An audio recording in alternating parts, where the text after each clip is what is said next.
it's sort of a tacit admission they should have come out with that $25,000 car that they promised.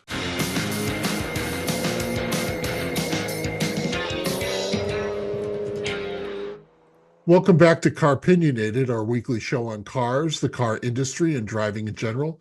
I'm Doug Stewart, digital executive producer, and with me is my friend Glenn Packman from beautiful Fairfield County. Uh, he is a car enthusiast and a interior designer and a comedy genius and all sorts of. He is a Renaissance man. Glenn Packman is a Renaissance man. In my sweats, I'm a Renaissance man. And graduate of Drew University. Drew University. Hey, Druids. Hello. Yeah. So Glenn, we're talking about the low end of the EV market, and Right. there's been a lot of changes going on. Mhm. The first off, uh, in lieu of Tesla's much promised and then denied $25,000 EV, Right. they have brought out the new Model 3 and Model Y standard. And to use an old term, they are decontented. So a couple things. It has a different suspension. It has 18-inch wheels. Some of the exterior lighting has changed on some of them. It has no radio. It has different seats, fabric, and a lot of other things. So what are you thinking about the new standard model? Let me go back to one of the cars from my automotive past. I had an Audi A3, and it was a terrific car. It was the first generation A3 that looked like a little station wagon. Terrific car, very closely related to the GTI. And I picked up this A3 new. It was already going on 2 years old, but still on the dealer's lot. And the reason being is that it was a complete strippo for Audi. It had cloth seats, had all the basic stuff. Now, it still had the engine, the suspension, the styling, everything was there, but anything extra was gone. And it wasn't terrible, but once I got into that car, I realized how much you miss the luxury aspects of a car that's designed to be a little bit more luxurious. And when I saw the first articles on the Model Y coming out that had been decontented, which by the way should be pronounced decontented because it's a contentment thing. I thought of this, and I guess it's okay if you know that's what you're getting into, but don't you feel like you're just giving up stuff? And it's the difference of getting a pizza with everything on it or just cheese. And there's nothing wrong with cheese pizza if that's what you want, but we all know that we like stuff on our pizza. I mean, unless you're 12 or younger. No offense to people who like just cheese pizza. There's an audience for everything, right? But I feel like all they did was scoop some toppings off. And the tough part with Tesla is that these cars are so streamlined. There's not a lot to take off to begin with. Right. They're so minimalist is the word I'm looking for, that when you're already at a minimal state, to get to something even more minimal just comes across kind of pained. It just we've heard of overworking a project. I think this is just like underworking it to death, Yeah. just to get the bottom line down. I just think a company like Tesla, with all the brain power, with a successful history, they could have done better trying to create something at the low end of the market than this. It screams afterthought. Right. It screams afterthought, but I think it really screams stopgap. I think it's like this is what they it's sort of a tacit admission that they should have come out with that $25,000 car that they promised. Yeah, absolutely. Right. And you can look at the Cybertruck and the expense of the Cybertruck and the poor sales of the Cybertruck, and I think the damage to the company's reputation alone by the Cybertruck. I think the core of the Tesla market was that Model 3, Model Y combo, Yeah. right? And Yeah. that's where the sales are, right? Right. And to bring this kind of stripper version, uh, and the just one step up from Steely's and and the black bumpers, right, Right. from Right. the old days. Uh, I think, and then only bringing the price down $5,000. Yeah. Yeah. Um, it just, yeah. I aren't most people just going to say, well, give me the standard car and the 5,000 stuff so it doesn't look like I'm driving around a cheese pizza. I just, I think with all the money that they poured into developing the Cybertruck, nobody said, is this the car people want? Instead, it was the car that Elon wanted. It was Mhm. his vision, and that's okay. But this vision was just, I don't think, was successful. Props for trying, I guess. I know that they were shooting to do something kind of revolutionary. I think they missed the mark. I just think that the money would have been so much more, better used trying to develop this low end into a real car. Now, I know that $25,000 mark is probably impossible. I mean, it's getting impossible to do just a gas power car at 25 grand. Oh yeah, That's, yeah, that's the new absolute bottom basement for a car now. 20,000 is gone. You know, right, when right. they stopped selling the Versa, that was it. There's nothing new underneath that mark. So that's very low. But even still, look, then shoot for something at 30, and that's still low Right, for a new car.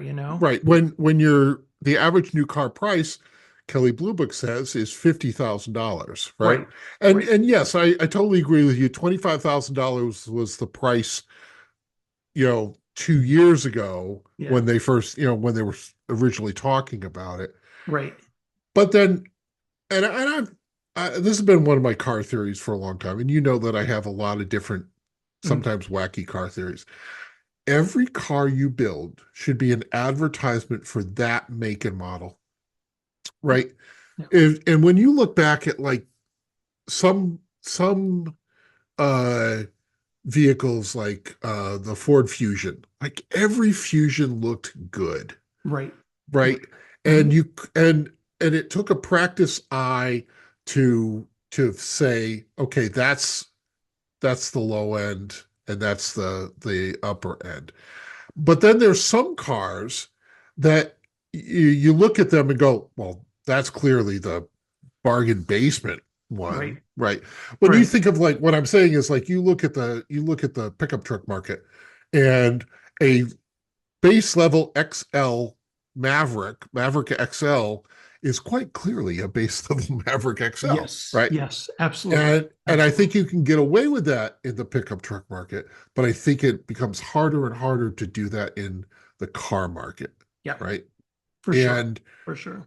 and I think that some of the choices that they made with this standard model, like the whole thing, like the glass roof is still there, but they've covered it up with a headliner. Um, which reminds me of, bear with, this is connected to cars. A brief story. We had a whole group of people headed over to our house, and 5 minutes before people were supposed to show up, one of the cats decided to cough up a hairball on one of our pieces of furniture. So we had 5 minutes to clean this up. So we cleaned up the hairball, we spritzed it. There was still a wet spot, still a stain. It needed much more work than 5 minutes could provide. So we just put a pillow and a blanket over it.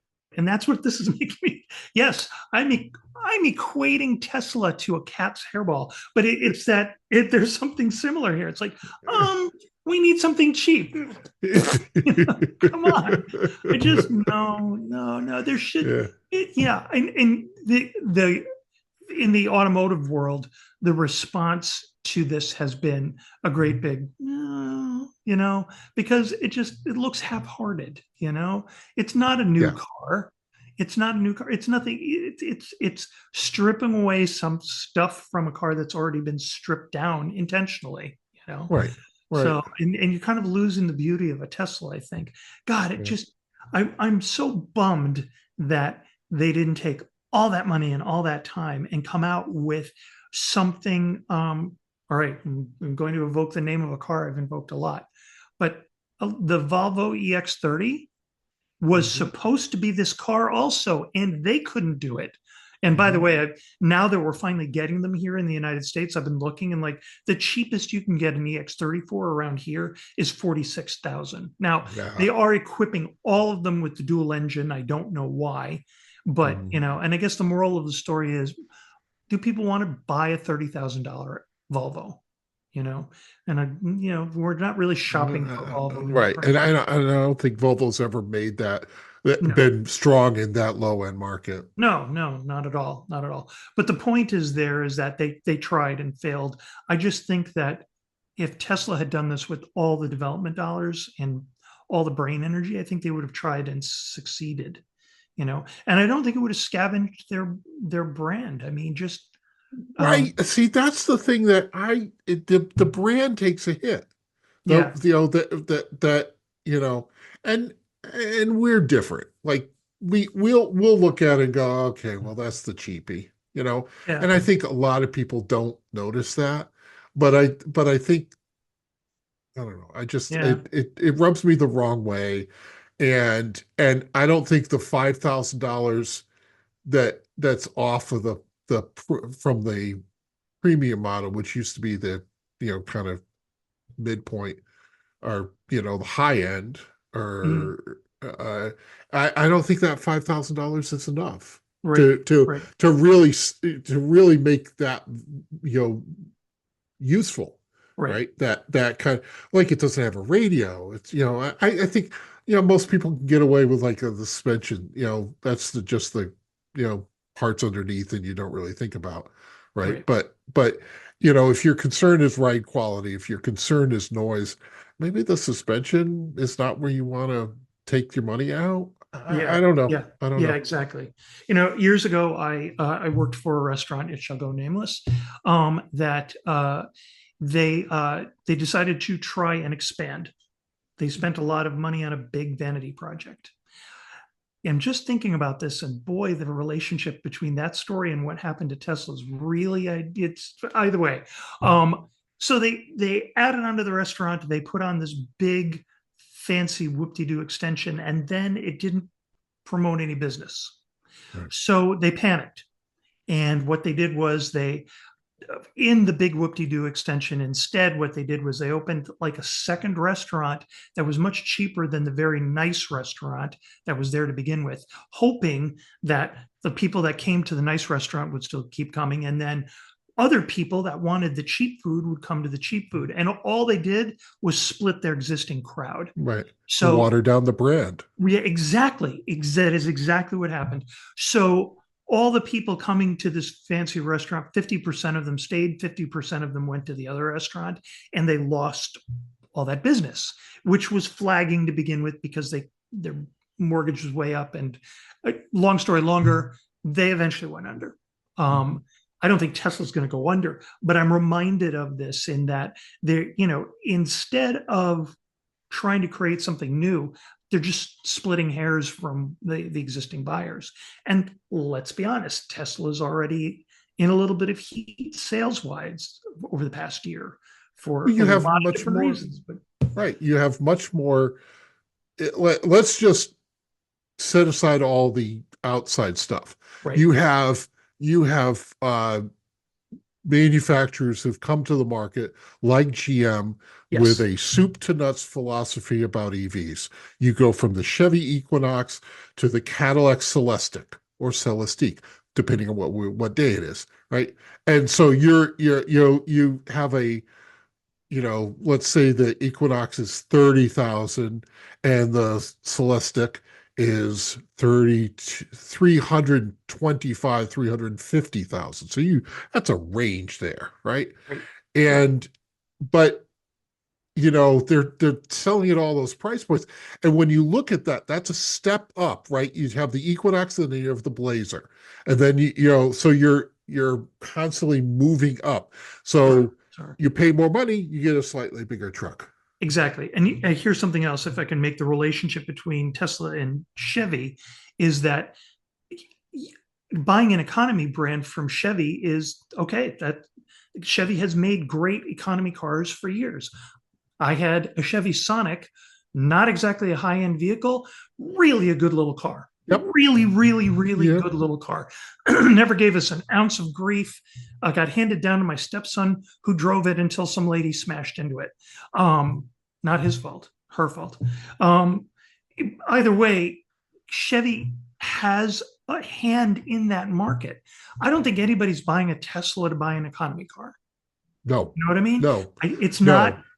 not the image, you know? Right. So what they needed to do was come up with an honest to God true Tesla that was still the economy car, but still gave us the Tesla. And that's tough because it's like when Cadillac did the Cimarron, when they tried to come out with their own economy car, it didn't work, you know? So there's that. Now, I think the Tesla brand is a little bit more flexible than say Cadillac, but we're still faced with the same problem.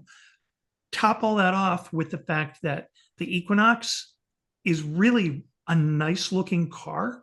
It stands apart from the gas Equinox Mhm. in some elements, but not all. And for that $30,000 to $35,000 ish starting point, you're getting a relatively nice vehicle. It's not anything embarrassing. No, no. It's if anything, it's becoming more of the norm on the market, Mhm. and with the Tesla, you're getting something that's highly Teslaized. And I think that if you let the Model 3 and the Model Y be that mid-range, Yeah, yeah, right? right. Because when you think about the big picture of Tesla, is that you had the Model S and the Model X at the top end of that market, right? Correct. And then you literally brought in this, lower tier that uh, did not, help the brand, not Right. in any way hurt it. And then Right. if you did that same thing again, you'd be that much better off. Right. But Right. Precisely. we're gonna take a break here, and we'll come back and talk a little bit more about this. Welcome back. We're talking Tesla and the low end of the market Mhm. and in EVs and some things that have changed over the past couple months. So we've talked about Tesla and their decontented standard models. One of the things that I think is interesting is the new Chevy Bolt, and we had been talking about uh, the Equinox and creating a range of cars. And I don't know about you, Glenn, but I thought it was a mistake for them to get rid of the Bolt originally, Yeah. and I'm happy to see it back. It's supposed to go on sale after the first of the year. Right. It looks a lot like the old one, which I think Yeah. is one of the reasons why they can bring it in at this price point. Mhm. But it's got new everything underneath is new. It's got a new front and rear end. What are you thinking about the Bolt? I always liked it for what it was worth. I know that their rationale for dumping it off the line was just the money they were making on it. Little cars generally don't get much of a return. They're never cash cows. They're the ones that they put out there for the little car buyers out there, and they make pennies as opposed to other cars that are making dollars. But we're at a different time right now where good value items, especially cars, are extremely hard to come by. And for them to come out with that, low priced EV, I think is really timely. I think they may actually see people interested in this car for the first time because everything else in the universe has gotten more expensive, except for maybe gasoline, which is about the same. So when somebody's coming out with a new EV that is something kind of tried and true anyways, I'm going to be very interested in seeing what that's all about. Right. And if it turns out to be a good car, like my aforementioned Sonic, Hmm. home run, That being said, the Sonic was never a huge seller.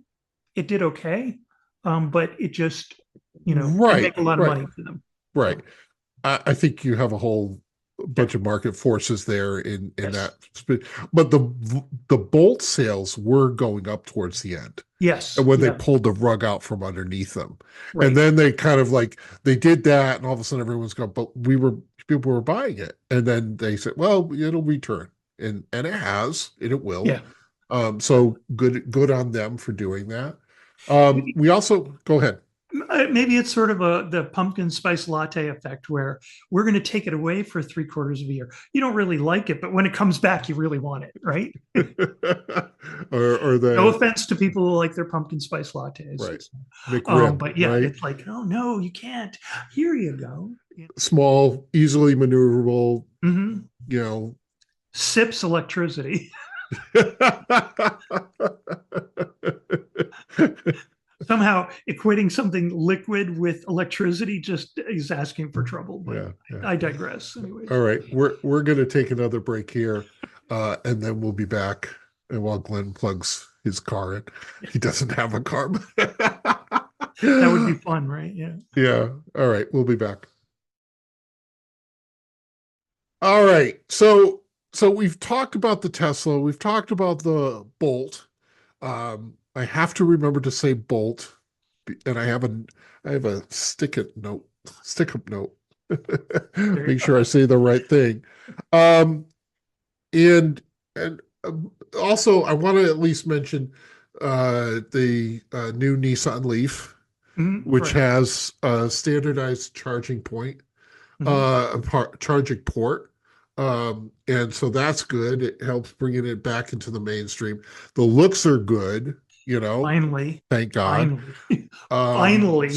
so, so that's, we'll see how that does. Right. And, hopefully that'll go well for Nissan. There, what is the, um, uh, Avaya? What is Oh, I might yes. cut this out. I Their think it's R. SUV. I think it's Aria. pronounced. I think it's Aria. pronounced Aria, but it's spelled Right. A There's R no I Y V's in it. A. Yeah, Yeah, and yeah, not like the opera aria. It's got a Y in it as right. well. Yeah. So they are discontinuing that. Is my understanding. Yep. Okay, so you Yep. know, Yep. Nissan, we love you. We want you to be better. I think they fell into a little bit of trap with the Leaf. It was one of the early all electrics that was available. That when they came out with the Leaf, there were like what, three or four available, maybe total. Right, right. And I think they fell into this trap of, if we're going to make an electric car, it can't look like a gas powered car. Yeah, It's got to stand out. It has to, right.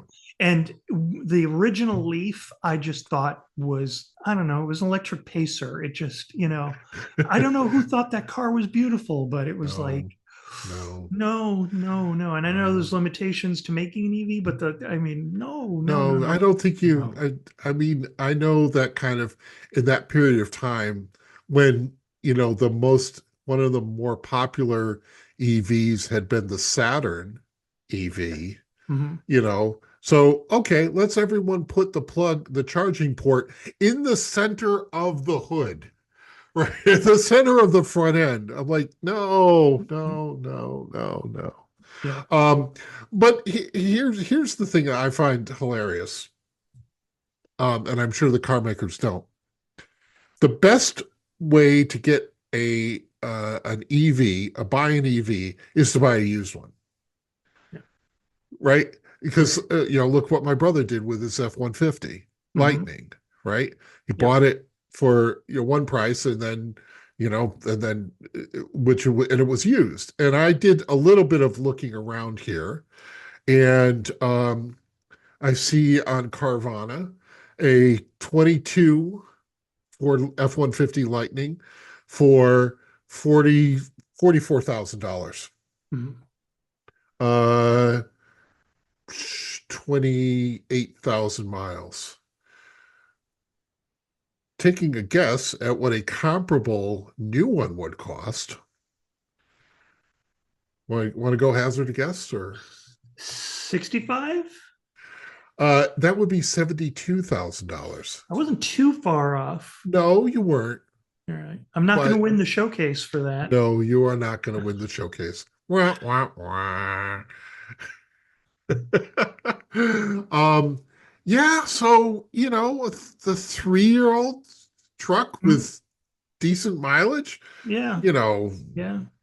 Well, uh, I mean, around math for journalists is the course I took, and that seems like around halfway. I'm not going to get in too much in specifics, but close to half. There you go. right, Yeah. right. I mean, you're not lying, right? I don't know. I just think there's a lot of bargains out there. There's a ton you can, Mercedes Benz and Porsches and a lot of other ones, are sitting there on the used car market at really good prices. Right. Right. And you get a luxury car Mhm. for, you know, I wanted to say Taurus, but they don't make the Taurus anymore. But that kind of mid-range, where that mid-price Mhm. is, right? Yeah. Yeah. Well, I mean, that's the argument to be made for any car is that you're better off buying something that's just off lease Yeah, rather than buying new. yeah, We all know my predilection for new cars, but I would never say no to a really cream puffy used car too. I never seem to come across them because I right. have the world's worst luck when it comes to used cars. Terrible. Just I can't even begin. So Yeah, we could have a go to whole sleep. separate podcast on my bad luck with used Right. cars. So yeah. But if you want to see the Audi story is hilarious. Sadly, I think many years, decades past that, you've found the humor in your Audi story. Yes. When Uh, when the movie Clue came out, uh, someone called me and said, "I thought of you when Madeline Kahn started going flames, flames, burning flames." And I was like, "Yes," because that's pretty much what I was doing when my car was on fire. Yeah, yeah, screaming and running around it. So All right. yeah. All right, we're gonna wrap this up. Jeff couldn't join us this week, but he will be back. And remember to like and subscribe on our YouTube playlist. You can find old episodes there. We appreciate all the other stations that are running our show, and happy to have you on board. Hope you're enjoying it. And with that, we will send. And with that, we'll try it again. And with that, we will bid you a fond farewell.